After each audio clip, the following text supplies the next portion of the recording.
Have you ever heard of a jinn being possessed by a human instead of the other way around? This is the true life story of a powerful sheikh whose name alone terrified the world of jinn, and how one strange encounter in the mountains of Pakistan revealed a dark secret between a sorcerer, a jinn, and a miraculous healing unlike any other. Stay with me till the end, because what happened next will completely change how you see the unseen world. A jinn healed from human possession. Shaykh Alli Jilaani, the Vice-Chancellor of the International Quranic Open University, is well known across the Islamic world, especially in Pakistan, Malaysia, Saudi Arabia, and the United States, for his great ability to heal incurable mental, physical, and spiritual problems using chapters from the Holy Qur'an. He is so feared among the jinn that even hearing his name has healed those who were possessed. As a sheikh of the Qadariya order who strictly follows the prophetic sunnah, he went on a spiritual retreat in 1998 to the high mountains of Swat, Pakistan. There, he camped with some of his students in Kalam, a beautiful valley surrounded by snowy mountaintops, steep slopes, thick pine and fir forests, and 2 lovely streams. It was the perfect place to stay in solitude and reflect on the greatness of Allah.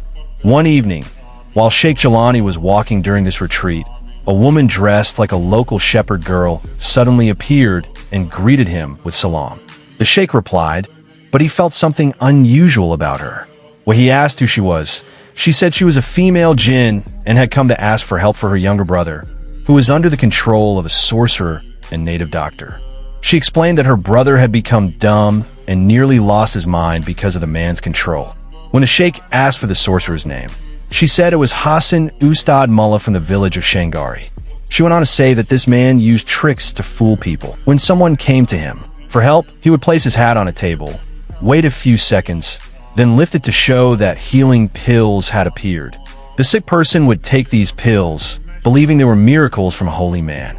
After that, their illness or problem would disappear, since the jinn causing it had been told to stop. The female jinn said her brother was the one causing these illnesses on the orders of the sorcerer. The pills were made by the sorcerer, but placed under the hat by her brother. Once the person took the pills, her brother was told to remove his harmful effect. People paid money for this deceitful act. However, because it was getting late, Shaykh Jilaani told her to come back the next day with her brother. He postponed the meeting to check if the story was true, since jinn are not always trustworthy. Before I tell you what happened next, if you love true Islamic stories that reveal hidden lessons, make sure to subscribe so you don't miss the next one. Now, back to the story. After sending the girl away, the sheikh was about 100 yards from his camp when he suddenly heard a terrifying scream coming from inside. When he entered, he found one of his female students lying unconscious on the floor. Her fists were clenched tightly, her toes curled, and her teeth pressed together, her body stiff, almost lifeless. Shaykh Jilaani recited Ayatul Kursi and the 4 Quls into some water, sprinkled it on her, and she immediately woke up. When she opened her eyes, she asked, "Where's the girl?" The sheikh asked, "Which girl?" She replied, "I saw a girl wearing a floral shepherd dress. She appeared suddenly, entered the room walking 4 feet above the ground, then moved along the wall. She smiled at me, said salam, and disappeared. That's what frightened me." At that moment, the sheikh became sure the shepherd girl was indeed a jinn.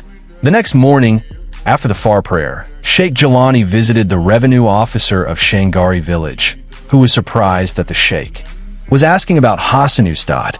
The man thought the sheikh might be seeking healing for himself. He showed him where the sorcerer lived. When Shaykh Jilaani reached the house, the man went inside and refused to meet him. The sheikh then returned to prepare for the meeting with the female jinn and her brother. When they came, the male jinn, who had been used by the sorcerer for evil acts, was freed from human possession and cured of his muteness and mental imbalance by Allah through the sheikh's recitation of Quranic verses of exorcism. According to Shaykh Jilaani, this was the first time he had ever freed a jinn from human control. The male jinn thanked Allah and showed great gratitude to the sheikh.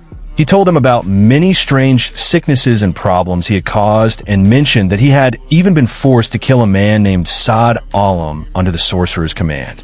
But once the jinn was freed, the sorcerer lost all control over him. Soon, no one in the village became mysteriously ill, and no one needed to be healed through fake miracles anymore. The sorcerer lost his power and reputation, and his business ended. In this way, Allah destroyed his evil trade, just as he will one day remove all false healers, fake miracle workers, and those who mix lies with religion. The story reminds us that true healing and power belong only to Allah, and that falsehood may last for a while, but it will always fall. If you enjoyed this story and want more real stories that strengthen your faith, hit subscribe, turn on the bell, and share this with someone who needs to hear it. Until next time, may Allah protect us from every kind of deceit and evil. Ameen.